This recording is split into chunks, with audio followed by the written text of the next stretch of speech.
Hello there, very good evening and welcome to the news at 6 where we get you the day's top developing stories. I'm Tracy Shilshi and here are the headlines.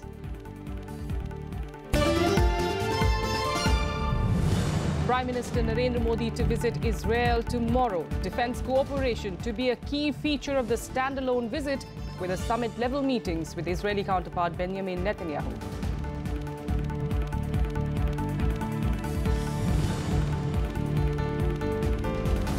War of words escalates between India and China. Chinese Foreign Ministry reacts to Defence Minister Arun Jaitley's remarks, says China will take all necessary measures to safeguard territorial sovereignty.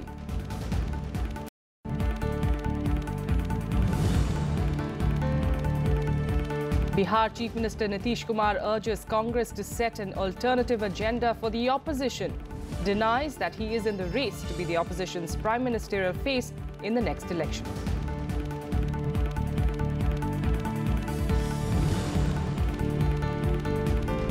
And 2 terrorists are killed in an encounter in Kashmir's Pulwama district.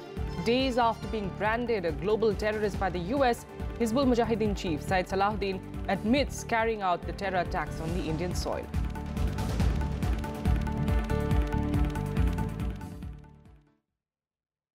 But first, Prime Minister Narendra Modi will leave for a 3-day visit to Israel on Tuesday, and this will be the first visit of any Indian Prime Minister to Israel since the establishment of the diplomatic ties in 1992. A host of agreements are expected, especially in the areas of defence and science and technology. Prime Minister Narendra Modi's visit to Israel from July 4th to July 6th will be a closely watched one, when he will meet President Reuven Rivlin and Prime Minister Benjamin Netanyahu. First of all, Israel is welcoming Prime Minister Modi with a lot of love, enthusiasm and expectation for what will be a very important and landmark visit in the long history of Indo-Israel relations. On Wednesday, Prime Minister Narendra Modi will hold a summit-level meeting with Benjamin Netanyahu. Defence cooperation will be one of the major elements of this visit. Israel and India have a very strong relationship in many fields. Defense is definitely one of the fields. We enjoy very much the different aspects of this relationship. But usually, as you know, we don't talk too much about defense. Besides defense, the visit is also intended to upgrade the overall relations between the two nations in fields like agriculture, science and technology. We have a wide range of cooperation, starting from agriculture, water, science and technology, education, innovation, now the startups, entrepreneurship, so joint research, joint innovation fund. So it is a very wide-ranging partnership. And so it is, we want to bring a definite shape and advance this cooperation into several areas. Cooperation on fight against terrorism will also be a key element on the agenda. In the Mumbai attack, Pakistani terrorists had attacked the Israeli center and Israel feels no action has been taken on the perpetrators. This being a standalone visit, Prime Minister Modi will not visit Palestine. The Palestinian president has already visited India and held extensive talks with Prime Minister Modi on issues relating to mutual interests. Akhilesh Suman's report for Rajya Sabha TV. We'll keep an eye out for developments there. Meanwhile, the ongoing verbal spat between China and India today escalated, with Beijing calling the Indian Army's action of stopping Chinese troops from constructing a road near Sikkim as a betrayal of the position taken by successive Indian governments. Chinese Foreign Ministry spokesperson Geng Shuang said that the Sino-Indian border in the Sikkim sector is well demarcated. The war of words between India and China continued on Monday, with the Chinese Foreign Ministry dismissing Defence Minister Arun Jaitley's remarks that India of 2017 is different from what it was in 1962. In its response on Monday, Chinese Foreign Ministry spokesperson Geng Shuang said China too is different and will take all necessary measures to safeguard its territorial sovereignty. Last week, the defence minister had hit out at China over its reference to the war, asking India to learn from history. Now the Raksha Mantri has made it very clear, you cannot draw a comparison so easily and so simplistically between 1962 and 2017. 2017 is not 1962. The Indians are very well placed. Reacting to the India-China standoff in the Dokala area near Sikkim, China said its border with India in Sikkim is well demarcated and the Indian Army's action over the last month is a betrayal of the position taken by successive Indian governments. He said India must respect the 1890 treaty and pull back troops immediately from Dokala. The Chinese Foreign Ministry spokesperson also accused India of using Bhutan as a cover-up for the illegal entry into Dokala. Bhutan has already lodged a protest with the Chinese government over the issue. In the longest impasse between the two armies since 1962, the Indian Army blocked a road construction by China in Dokala, which is a disputed territory between China and India. In a press release on Friday, India expressed deep concern at the action by Chinese troops. The External Affairs Ministry also conveyed that such construction will represent a significant change of status quo with serious security implications for India. The standoff peaked after China denied entry to Indian pilgrims through the Nathula Pass in Sikkim during the Kailash Mansarovar Yatra. Bureau Report, Rajya Sabha TV. National politics in Bihar, Chief Minister Nitish Kumar has once again said that he is not in the running for the Prime Minister's post in 2019. Nitish Kumar, who is a former BJP ally but is now in the opposition, also said that the opposition should have alternative narratives against the ruling party on key issues. He advised the Congress party to take the lead.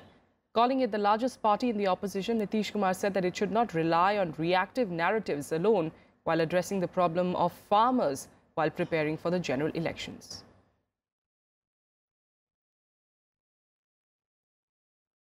वैकल्पिक क्या हमारा agenda है, इसको लेकर हमें अपनी बात जनता के समक्ष रखनी चाहिए. I have very clearly said earlier also, I am not the face of opposition for 219, neither I can be.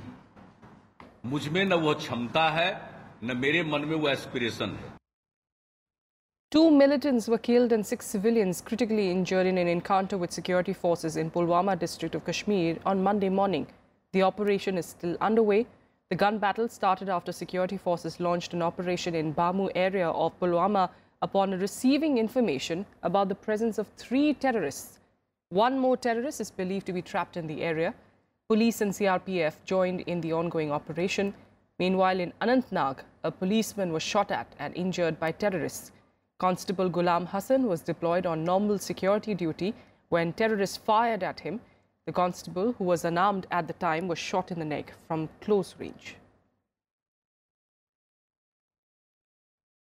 बामरू Pulwama में जो ऑपरेशन चल रहा है कैसो, उसमें अभी एनकाउंटर के दौरान 2 मिलिटेंट अब तक मारे जा चुके हैं और जो उनका आइडेंटिफिकेशन दोनों लोकल मिलिटेंट के रूप में हुई है. ऑपरेशन अभी चल रहा है. तीसरा मिलिटेंट अभी अपनी पोजीशन बदल के अलग अलग जगह से फायर कर रहा है. तो ऑपरेशन अभी चल रहा है, कंटिन्यू है अभी. And he may have been designated a global terrorist by the US, but that hasn't stopped the chief of the terror outfit, Hizbul Mujahideen, to stop threatening India.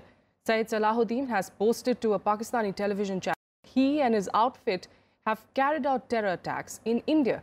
In an interview to Pakistani channel GeoTV, Salahuddin said that the focus of his attacks is the Indian armed forces and their security installations.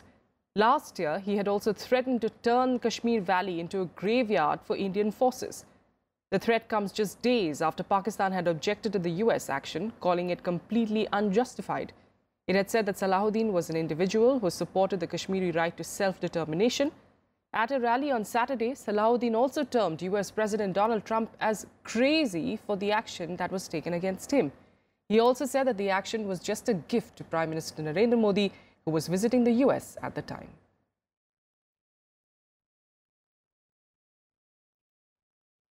Out of West Bengal, where the government on Monday extended the restriction imposed on internet services for 8 days more, in fact, in Darjeeling. The move is aimed at halting rumors from spreading through social media.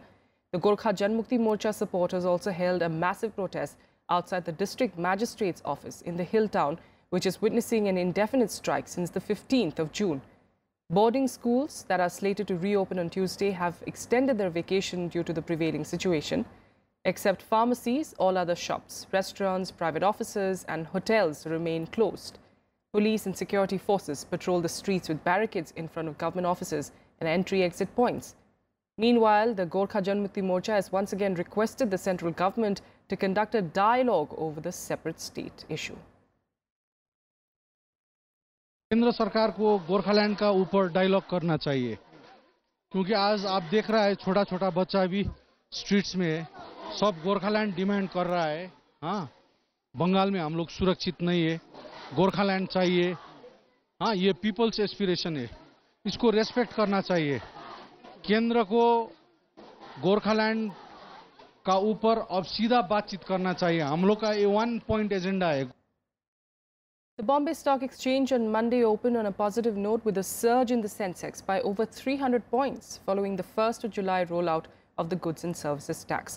The BSE Sensex was up 300 points to close at 31,221, while the Nifty gained 94 points to close at 9,615. ITC, Hero MotoCorp and Coal India were the top gainers. The surge allayed concerns of investors who were wary of initial hiccups in the GST regime. Experts believe that there will be volatility in the market owing to initial hiccups in the implementation of the tax. As far as GST is concerned, it's a revolutionary step. One nation, one tax. It will increase the efficiency. It will boost the economy. The points are noted and markets are cognizant about it.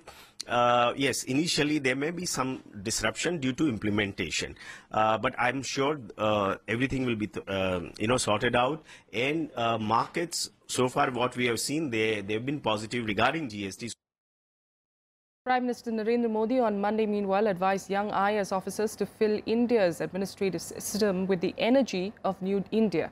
Addressing 2015 batch officers at the inaugural session of Assistant Secretaries in the national capital, Modi asserted that boldness is required to drive change.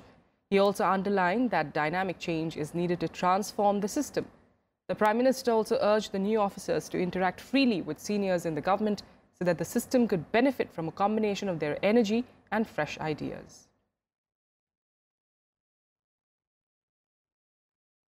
Vice President Rahul Gandhi hit out at the NDA government over GST. In a series of tweets, Rahul Gandhi accused the centre of being insensitive towards the most vulnerable sections of society by imposing what he called a disability tax on wheelchairs and braille typewriters. Demanding a full rollback of GST on disability aids, Rahul Gandhi said that the tax will impose further hardships on people with disabilities. The GST on braille typewriters and papers, carriages for the disabled and wheelchairs and other devices have been fixed at rates varying between 5 to 18%. And after the GST rollout, retailers and traders are under huge losses due to their backlog of old stocks. Moreover, they are unable to manage their work due to technical difficulties and complicated tax schemes. Take a look. Greater Kailash's M Block market, one of Delhi's most prominent retail markets. Rajiv Goyal, who owns an electronics item store here, is a confused and anxious man these days. He says that the new taxation system, GST, has changed things, which will require additional spending on hiring computer operators as well as the services of software companies and chartered accountants. He says the loss incurred on the old stock has made things worse. ना कोई हमें माल दे रहा है, ना हम cell कर रहे हैं। इनपुट आउटपुट दोनों रुकी हुई हैं अभी। जो पुराना माल है वो हम किस रेट पे बेचेंगे ये हमें पता नहीं। हमारे सीए को भी नहीं पता कि वो किस रेट पे बेचना है, क्योंकि डिफरेंस आ गया 5 से 28% का। और इससे बेस्ट है हम तो महीने 2 महीने देखेंगे। अगर हमारे को नहीं समझ में आएगा जो रेंट आउट कर देंगे, माल दुकान को बंद कर देंगे। Shopkeepers across the city share Goyal's plight. Most traders have no knowledge about indirect taxes. They do not have accountants, neither CAs, and most of them work with cash. From filing returns to old stock, confusion persists. Their common complaint is that they do not have the necessary information on GST and there is no infrastructure for it. हमारे पास products इतने हैं retail के अंदर कि हमें हर product का अलग-अलग code है, अलग-अलग कोड डालना पड़ेगा। अदरवाइज हमें उसका रिफंड नहीं मिलेगा GST का। तो सबसे बड़ी प्रॉब्लम तो इस समय कोड्स की है और परसेंटेज की है। बहुत सारी आइटमों के परसेंटेज ही नहीं पता लग रहे हैं कौन सी आइटम कितने परसेंट में है। बस हमारे पास GST नंबर आया है और बस हमें पता है कि हमारे को ये आइटम इतने परसेंट पे आई है, मगर वो परफॉर्मा कोई नहीं आया है, कैसे बेचनी है, कैसे टैक्स इनपुट करना है, आउटपुट लेना है, कुछ नहीं पता। Retail businesses come under the service sector, which contributes 60% to the country's GDP. There are about 10 million small traders and shopkeepers, most of whom are uneducated. And GST's entire foundation is based on technology. However, business associations expect the government to clear this confusion soon. फिलहाल अगर देखा जाए तो practical जो traders हैं थोड़े घबराए हुए हैं और उनको भी समझ नहीं आ रही है कि ये किस तरह होगा, कैसे होगा और कब होगा. बट आहिस्ता आहिस्ता जब समझ आ जाएगी, ये समझा देंगे तो मुझे लगता है ये बहुत सरल और इजी हो जाएगा. Shoppers directly connected to consumers want to be ready for GST. The role of retail business is crucial to the success of the taxation system and to bring the benefits of low tax to the consumers. In such a scenario, it is possible to achieve the goal of tax reform by alerting shopkeepers to the complex process of GST. Pranav Goswami's report for Rajya Sabha TV. And here are more national news updates in Nationwide. The Delhi High Court refused to quash the money laundering case against Himachal Pradesh Chief Minister Veerbhadra Singh, his wife and son. The court said that their petitions were devoid of substance. The Enforcement Directorate lodged a case against the Chief Minister and others under the Prevention of Money Laundering Act in September 2015.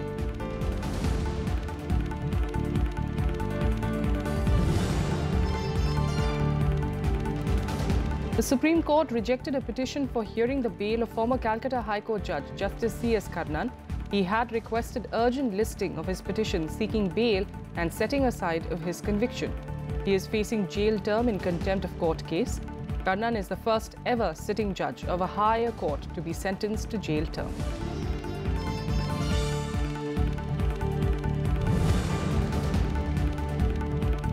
Heavy rains lashed Arunachal Pradesh, causing landslides and flood-like situation across the state.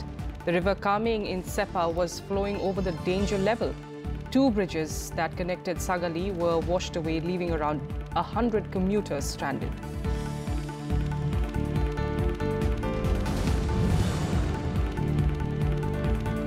The Delhi High Court dismissed petitions of SpiceJet and its co-founder Ajay Singh. This was against a single-judge order directing it to deposit 579 crore rupees in a share transfer dispute with the previous owner, Kalanidhi Maran. However, a bench of justices allowed them to deposit part of the amount by the bank guarantee by July end and the remaining in cash by the 31st of August.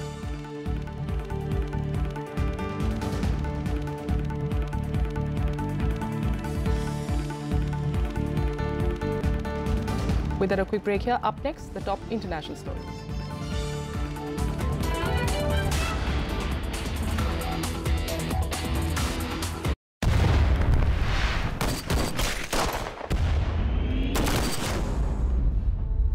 I think they're ready to surrender.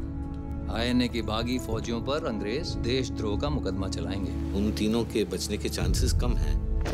ये कोई आम case नहीं, court martial है। बोला भाई, एक case आप कांग्रेस के लिए नहीं, सुभाष बोस के लिए लड़ी। Lieutenant Gobak Singh Dhillon, Captain Shah Nawaz Khan, Captain P.K. Sehgal. Section 41, waging war against the king. You are charged with murder. Do you plead guilty to the charges read out? ईमानदारी से आजादी के लिए लड़ने वाली अगर कोई फौज है तो उसका नाम है आजाद हिंद फौज। The safety, honor and welfare of your country comes first, always. British Indian Army hand you over to the Japanese Imperial Army. Hindustan और अंग्रेजों के बीच एक धागा था, वो टूट गया। इस बार कुछ ऊपर नीचे हुआ तो देश में बवाल मच जाएगा। अब जनता किसी अंग्रेज को नहीं छोड़ेगी। रात दिन अपने सीने विच वजदी आजादी दे राग नू बंद कर ला। अंग्रेजी अफसरों ने साडी हिफाजत नहीं की, तो वो हमारी वफादारी के हकदार किस तरह हो सकते हैं? आज हिंदुस्तानी फौज के पास अपना असली मकसद है, हिंदुस्तान की आजादी। तुम मुझे खून दो, मैं तुम्हें आजादी दूंगा। ये मुकदमा पूरी इंडियन नेशनल आर्मी का है। क्योंकि हमने वो दिन देखा है जब हमें ऐसा लगा था कि हमने हिंदुस्तान को वाकई आजाद कर दिया।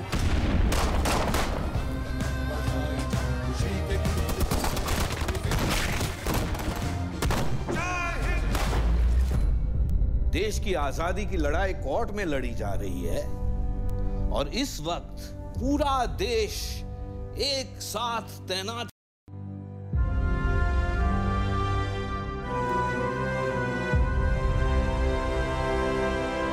This trial and its judgment shall be remembered throughout history.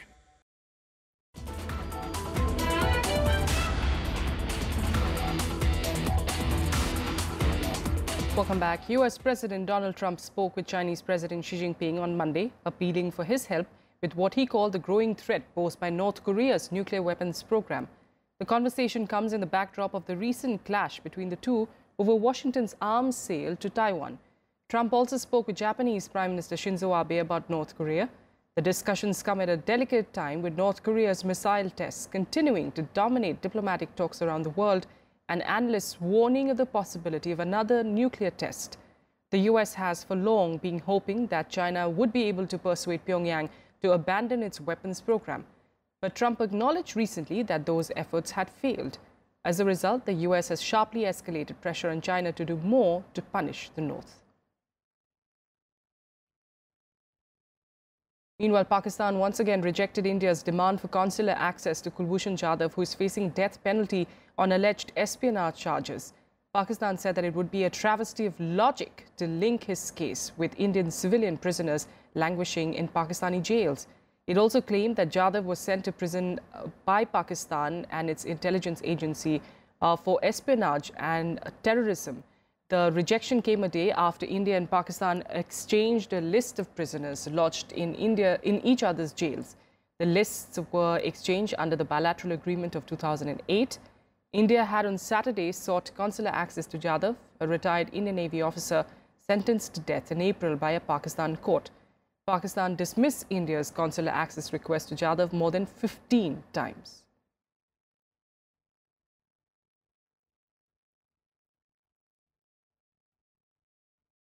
Saudi Arabia and 3 other Arab states have extended the deadline for Qatar to accept their list of demands by 48 hours. Failure to do so would lead to further sanctions. The original deadline for Qatar to agree to the group's 13 demands, including the shutdown of the Al Jazeera news network, expired on Sunday. The other demands include the closure of a Turkish military base in Qatar and the curbing of diplomatic relations with Iran.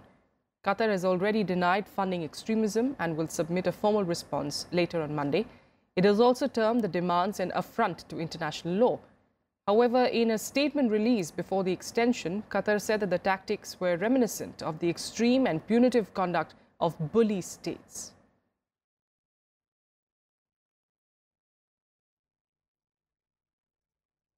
And here's a look at what else made news across the world in Global Buzz.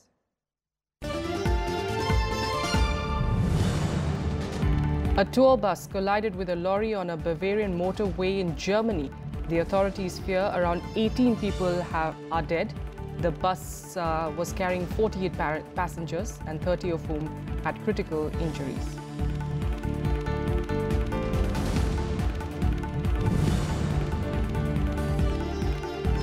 Chinese President Xi Jinping started his Russian visit today.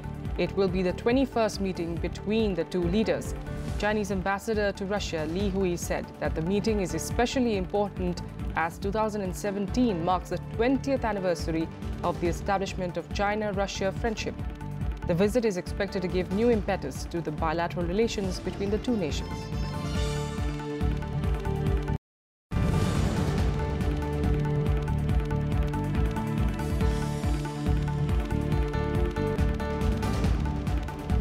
A few explosions from airstrikes and sporadic gunfire rang out across the old city of Mosul on Monday as the operation to dislodge Islamic State from the city came to a halt. A US-led international coalition along with Iraq's army and militarized police are fighting in a multi-pronged attack against the ISIS.